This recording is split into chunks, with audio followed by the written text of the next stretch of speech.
नमस्कार दोस्तों, आज का वीडियो हमारा बहुत ही खास होने वाला है क्योंकि आज की वीडियो हम लोग पढ़ने जा रहे हैं कोलिगेटिव प्रॉपर्टी, यानी कि किसी भी विलयन का अनुषंगिक गुण क्या होता है। तो हम समझ लेते हैं कि पहले क्या होता है अनुषंगिक गुण। तो किसी विलयन का वह गुण जो केवल विलय के कणों की संख्या पर निर्भर करता है, न कि उनके आकार, आकृति या आवेश पर। यानी कि हमारे पास जो कोई भी विलयन तैयार होता है उसमें जो विलय उपस्थित होते हैं उनमें कितने कण उपस्थित हैं केवल इसी बात पर निर्भर करेगा। जबकि वो कण बड़े हैं, छोटे हैं, उन पर धन आयन है या ऋण आयन है, इन सब से कोई मतलब नहीं है। केवल कणों की संख्या जो होगी वही इन कोलिगेटिव प्रॉपर्टी जो होते हैं हमारे इन पर निर्भर करता है। तो आइए देख लेते हैं कि हमारे पास कौन कौन से विलयन के अनुषंगिक गुण उपस्थित हैं। तो हमारे पास जो पहला आता है वो होता है वाष्प दाब में आपेक्षिक अवनमन। तो हमारा जो पहला है वो क्या है, वाष्प दाब में आपेक्षिक अवनमन। इन सभी को हम लोग बारी बारी डिटेल में पढ़ेंगे। वाष्प दाब में आपेक्षिक अवनमन, इसमें हम लोग ये देखते हैं कि जब भी हम किसी विलयन में कोई भी चीज़ विलय ठोस मिलाते हैं तो उसके वाष्प दाब में क्या कमी आ जाती है, उसी के बारे में हम लोग इसमें देखेंगे। तो दूसरा हमारे पास जो है वो है क्वथनांक में उन्नयन। क्वथनांक में उन्नयन मतलब होता है किसी चीज़ का बढ़ जाना। जब हम किसी विलयन में कोई ठोस पदार्थ मिलाते हैं तो उसका जो बॉइलिंग पॉइंट होता है वो थोड़ा क्या हो जाता है, बढ़ जाता है। ये किस तरीके से बढ़ता है इसे हम लोग इस टॉपिक में उसको कवर करेंगे। साथ साथ जो हमारा तीसरा पॉइंट है वो होता है हिमांक में अवनमन। हमारा जो तीसरा पॉइंट है वो क्या है, हिमांक में अवनमन। यानी कि इसमें अवनमन मतलब होता है कमी हो जाना। जब भी हम कोई विलयन में या किसी भी वाष्पशील पदार्थ में अवाष्पशील पदार्थ मिलाते हैं तो उसका जो हिमांक होता है वो थोड़ा कम हो जाता है। किस तरीके से कम होगा, उसके न्यूमेरिकल्स क्या होंगे, इन सब बारे में हम लोग इस टॉपिक में डिटेल में कवर करेंगे जो हमारी वीडियो आगे आएगी। और जो हमारा लास्ट है वो होता है हमारा परासरण दाब। परासरण दाब, ये 4 प्रकार की हमारी क्या हैं, अनुषंगिक गुण को बारी बारी कवर करते हैं। तो सबसे पहले हम लोग आगे पढ़ते हैं वाष्प दाब में आपेक्षिक अवनमन। हम लोग देखते हैं कि वाष्प दाब में आपेक्षिक अवनमन क्या होता है। हमने पिछली क्लास में देखा था, जब हमने राउल्ट का नियम पढ़ा था तो हमने ये समझा कि जब हम 2 वाष्पशील पदार्थों को मिलाते हैं तो उनके द्वारा जो विलयन तैयार होता है उसका भी अपना क्या होता है, एक वाष्प दाब होता है, जो कि उन दोनों का थोड़ा थोड़ा आंशिक भाग होता है। लेकिन हम इसमें क्या करते हैं कि एक वाष्पशील और एक अवाष्पशील मिलाते हैं। अब देखिए क्या होता है, तो वाष्पशील पदार्थ हमने ले लिया है, मान लीजिए कोई जल लिया है, और एक अवाष्पशील पदार्थ लिया है, ठोस हो सकता है। जैसे हमारे पास नमक हो गया, यानी कि NaCl हो गया, हमारे पास ग्लूकोज हो गया, या फिर क्या हो गया हमारे पास सुक्रोज हो गया। ये सारे क्या होते हैं, अवाष्पशील होते हैं, इनका वाष्प नहीं बनता। अगर इनका वाष्प नहीं बनेगा तो इनका जो P0A होगा वो कितना हो जाएगा, 0 हो जाएगा। ठीक, तो यानी कि P0A हमारे पास कितना आ गया, 0 आ गया, क्योंकि वाष्प बन ही नहीं रहा है। तो वाष्प दाब क्या होगा इनका। अब हम जब इनको मिलाएंगे तो जो वास्तव में जो हमारा विलयन तैयार होगा इसका जो वाष्प दाब होगा वो कुछ कम हो जाएगा। इसको एक बार समझ लेते हैं कम कैसे होगा। देखिए, जब यहाँ पे हमारे पास B अकेले था तो यहाँ पे पूरे सतह पर क्या है, सारी जगह B ही B था। तो वाष्पन के लिए सभी जगह एकदम तैयार थी, सब जगह से वाष्पन हो रहा था एकदम अच्छे तरीके से। यहाँ पे वाष्पन हो रहा है। लेकिन अगर इसमें हम क्या मिला दे रहे हैं, ए भी मिला दे रहे हैं जो कि अवाष्पशील है, तो यहाँ पे क्या किया इसने, कुछ स्पेस को क्या कर लिया, ऑक्यूपाई कर लिया है, यानी घेर लिया है। अब थोड़े कुछ कम जगह बचे हैं क्या करने होने के लिए, वाष्प बनने के लिए। देखिए यहाँ से वाष्प बन रहा है, जबकि ये वाले स्पेस में क्या है, वाष्प बन ही नहीं पा रहा है। तो जब यहाँ से वाष्प बन ही नहीं पा रहा है, जगह थोड़ी कम हो गई है, तो वाष्प कम बनेगा। जब वाष्प कम बनेगा तो वाष्प दाब जाहिर सी बात है थोड़ा कम हो जाएगा। तो यही जो होता है, यही होता है हमारा वाष्प दाब में आपेक्षिक अवनमन। आइए इसको हमें मैथमेटिकली समझ लेते हैं राउल्ट के नियम से। तो कल हमने देखा कि राउल्ट का नियम हमारा क्या कहता है, राउल्ट का नियम, राउल्ट हमें बताया जो हमारे पास P टोटल आएगा वो कितना आता है, P0A काई A प्लस P0B काई B। ये हमारे पास निकल के आता है पूरा विलयन का जो हमारा वाष्प दाब। अब देखिए, चूंकि हमारे पास P0 है, हमने कितना ले लिया है, 0 ले लिया है, क्योंकि वह अवाष्पशील है। तो इसको हम पूरा क्या कर देंगे, 0 कर देंगे, 0 हो गया। अब P टोटल बराबर कितना हो जाएगा, देखिए P0B, और हम काई B को क्या लिख सकते हैं, 1 माइनस काई A। इतनी बात क्लियर। ए हमने लिया है हमारे पास, जो हमने ठोस उसमें ऐड किया है उसके लिए। तो P टोटल माइनस बराबर P0B माइनस क्या हो जाएगा, P0B काई A हो जाएगा। इतनी बात क्लियर हो गई।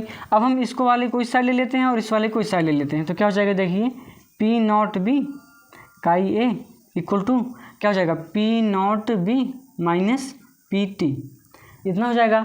तो अगर हम यहाँ पे क्या करें, काई A बराबर क्या लिख दें, P0B माइनस PT अपॉन क्या हो जाएगा, P0B। या हम इसको ऐसे तरीके से लिख सकते हैं कि P0 minus PT upon P0। तो यही जो हमारा है, यही क्या है हमारा वाष्प दाब में आपेक्षिक अवनमन।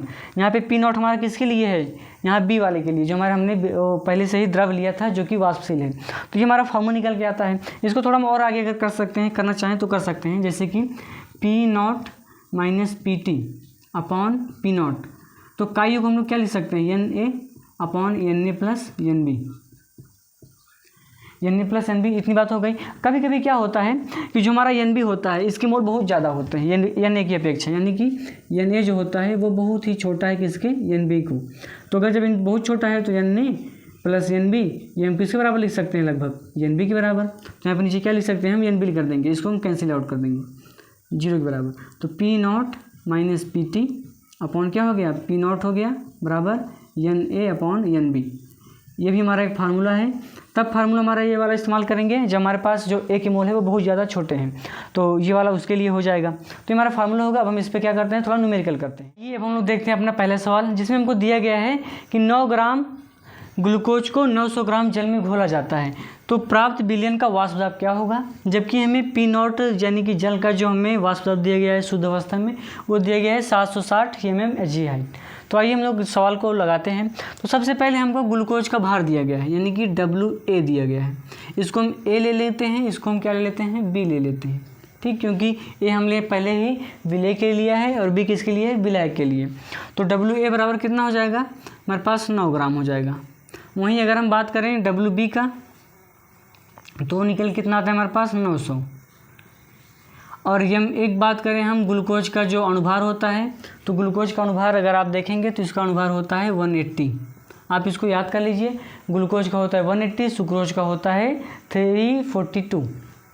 तो यहाँ पे कितना हो जाएगा, 180 हो जाएगा। और इसका एम कितना हो जाएगा, सॉरी MB जल का वो होता है 18। तो इतनी बात हो गई क्लियर। आइए अब हम लोग क्या करते हैं, और यहाँ पे एक बार और पी नॉट भी हमको दिया गया है, वो दिया गया है 760। आइए हम लोग देखते हैं जो हम लोग अभी फार्मूला हम लोग ड्राइव किए है उसकी सहायता से हम लोग प्राप्त जो विलयन है उसका वाष्प दाब कैसे निकालते हैं। तो P not minus P T, हमको ये पी टी पूछ रहा है, यानी कि पी टोटल पूरे विलयन का, और P not equal to N A upon N B. तो पी नॉट हमें दिया गया है 760 माइनस पी टी हो जाएगा अपॉन कितना हो गया 760 इक्वल टू एन ए, यानी कि इसके मोल, यानी कि एन ए बराबर हम क्या लिख सकते हैं, WA अपॉन MA, भार बटे अणुभार हो गया। उसी के साथ अगर हम यहाँ पे लिखें तो इसका भी हो जाएगा WB अपॉन MB, वहाँ पे 1 कर देते हैं, ये भी हो गया।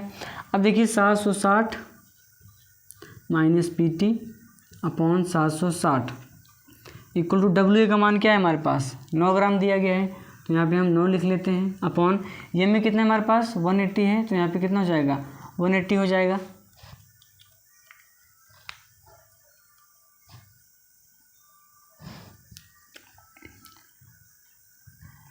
और साथ में हमें WB दिया गया है, WB हमारे पास है 900। और वहीं बात करें अगर MB की, तो MB हमारे पास है 18। तो अगर हम काटना चाहें, देखिए यहाँ पे यहाँ से यहाँ कट जाएगा 10 आ जाएगा, और इसको हम इसको काट देंगे, कितना जाएगा यहाँ पे 100 आ जाएगा। यहीं नीचे यहाँ पे कितना बचा 1000 बचा।